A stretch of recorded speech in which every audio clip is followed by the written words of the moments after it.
So apparently my video imitating Pavarotti got under his skin. I was doing it just to show how ridiculous his theory was, because he's connecting imaginary dots and he hasn't shown any proof that any of those people knew each other. And instead of showing proof and backing up what he was claiming, he attacked my weight, said I had an overeating problem, called me a soccer mom, and made comments about watching Days of Our Lives. Well, all he did was just show what a misogynistic pig he is. And so what if someone's a soccer mom? Soccer moms are strong women. They take care of their kids, they take care of their family, they have jobs, they're very smart. And Days of Our Lives, I used to watch that when I was homesick or on snow days, and in college a lot of times we would schedule our lunch around it. A lot of very smart, powerful people have watched soap operas. So if you thought those things were insults, they really aren't. But what I wanted to address was he also basically called me naive. I'm not naive. I understand that drugs are a part of the culture. They are in every city across the United States. College students do recreational drugs. It's been that way for a long time. Okay? Pullman and Moscow were like that when I was up there in college. The thing is, recreational drugs are a far cry from being a drug trafficking hub and having an underworld. Now, Spokane, Coeur d'Alene, trafficking hub. Nampa, Boise area, trafficking hub. Yakima, Washington, trafficking hub. Seattle, yes. Pullman, Moscow, no. These are people doing recreational drugs. So, I'm not naive. I know where drugs are coming in and out from, okay? I know where the major corridors are. So show me proof that Corey and Kara and Farley and all them were informants. Because you haven't shown it yet, and you blindly ignore what several of us have been telling you, that Idaho would rather put people in rehab than in prison because it's cheaper. It's cheaper to put them in rehab. So they do drug courts and retain jurisdiction. Also, what organization is going to have people that use, that are going to dip into the stash trafficking drugs for them, okay? These people can't stay clean. There's no organization that's going to trust them to run their drugs, and the FBI sure isn't going to trust them to be confidential informants when they can't stay clean. So you haven't shown any proof that those three are informants. You constantly change your timelines and get your dates wrong because otherwise it won't match your theory. You haven't shown that the Jesse James Bailey group knew anybody from the Fetty brothers. So I'm doing a video following this. Well, I'm attaching this as the preamble to that video. And I'm breaking down one of your most recent videos to show that you're just full of a lot of BS. And you don't know what the hell you're talking about. So, oh, and also, yeah, okay, maybe the Rainbow Motors in Phoenix was a chop shop, but it's irrelevant because it's not the Rainbow Motors that the car was bought from. The car was bought from Rainbow Motors in El Paso.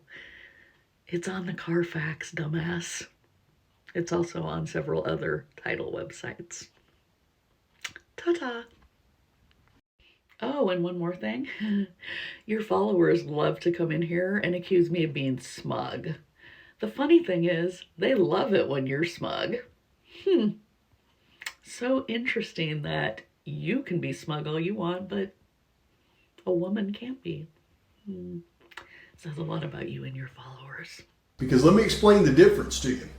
A conspiracy theory is taking people that have no history of crime whatsoever and developing a theory based on them. You are fake news. Sir.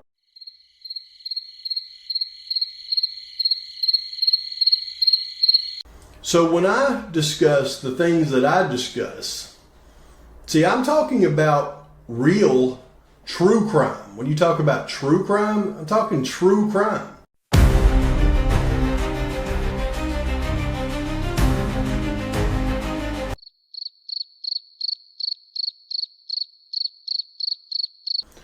I'm talking arrest records for crimes that were committed. They were true.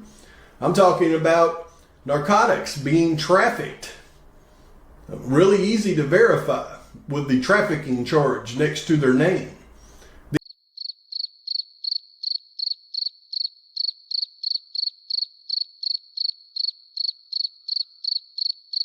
These are things that really happen. This is true crime, what I'm discussing.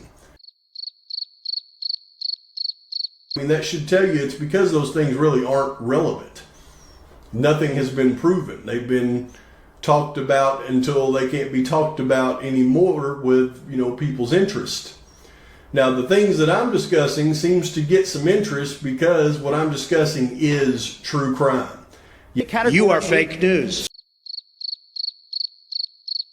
You got to figure out the difference before you speak on it.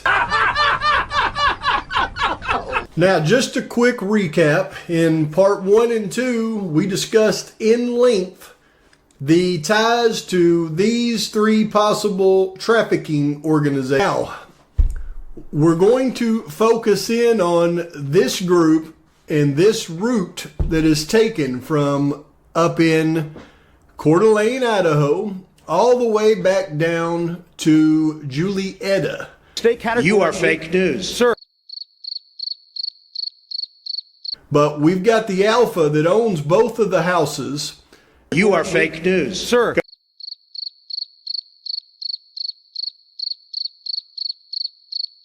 But again, when we're talking true crime, everybody that I'm discussing right here has been arrested in the last 2 years for trafficking narcotics.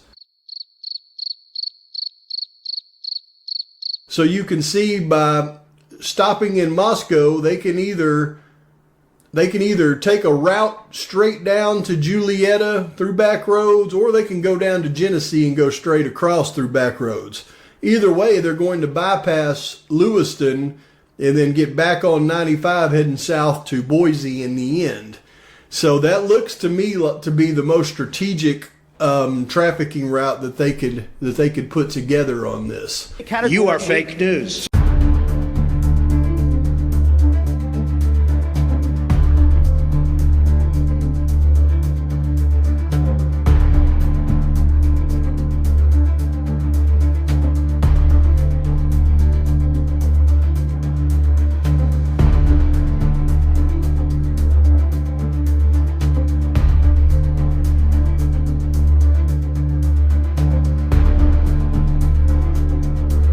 So the only way they could consistently do that is if they had a couple of officers that worked for the Moscow PD that could clear their path when they're coming through.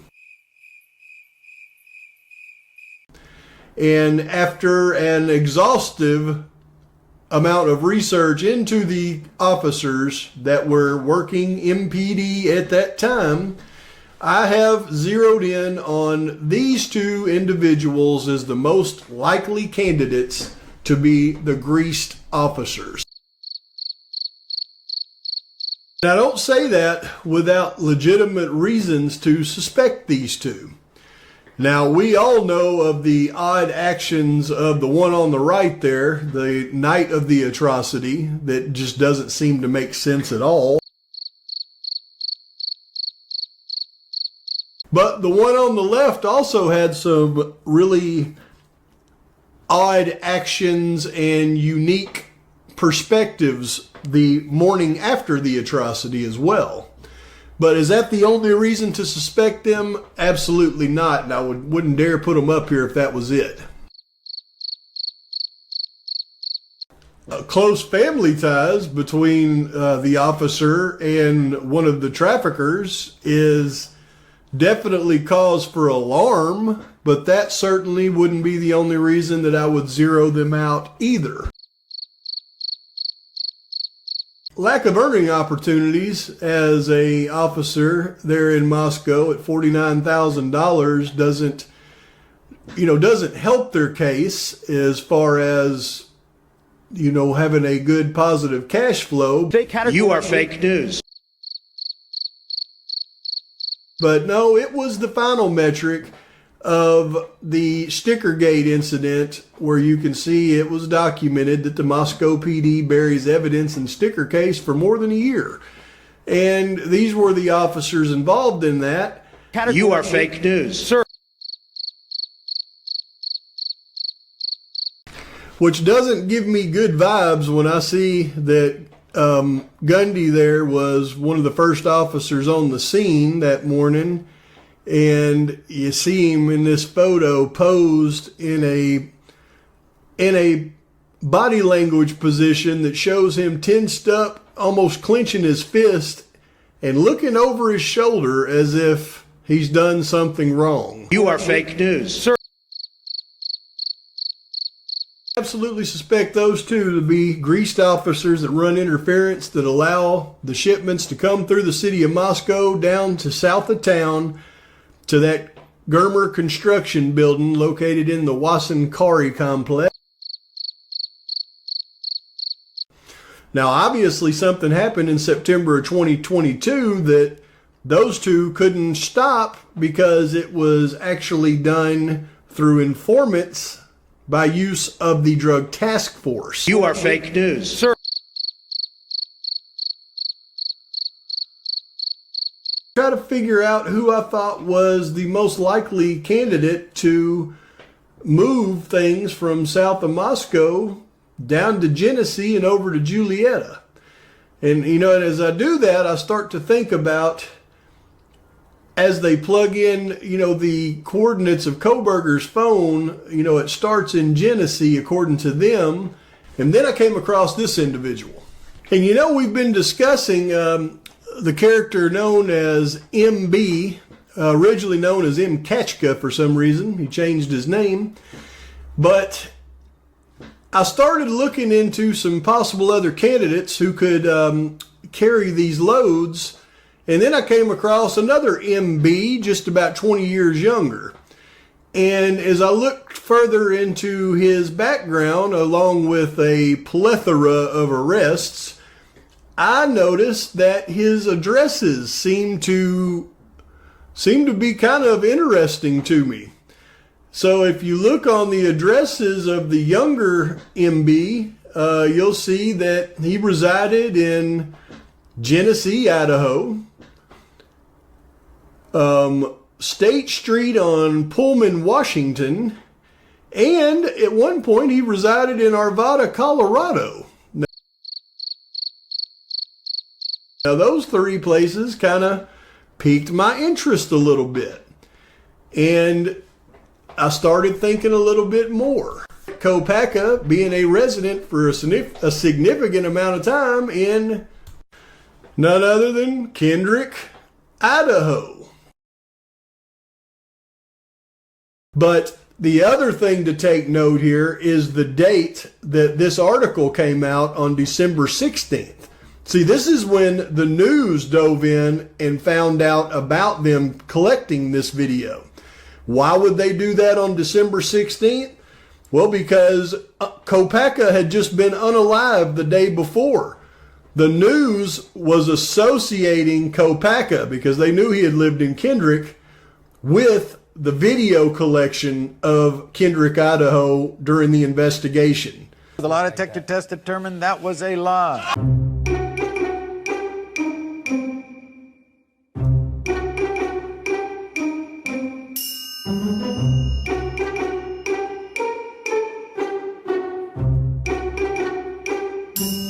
But the main thing that I'm thinking is, did Kopacka have a relationship with the younger Burroughs? Because of his proximity to Julietta and his proximity to his address in Pullman, Washington, which is just right around the corner from Kopaka.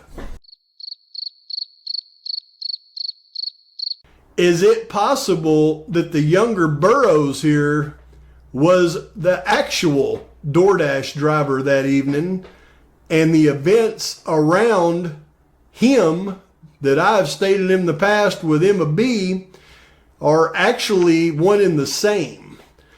And would he have the ability to set up a Kopaka-Coburger combo because of his relationship with them? Started really digging into the whole Burroughs-Kachka family, and I found something interesting. You see, a very close relative to Mr. M.B., originally M. Kachka, is a gentleman named Kachka who happens to reside in Allentown, Pennsylvania. You can see here's his address listed on the open internet for everybody to see. But when you plug in his location of this address with something else, the correlation is almost scary. When you plug in his house on a map with DeSales University there in Pennsylvania, he literally lives 3.7 miles from the university door. You are fake news. Sir, Go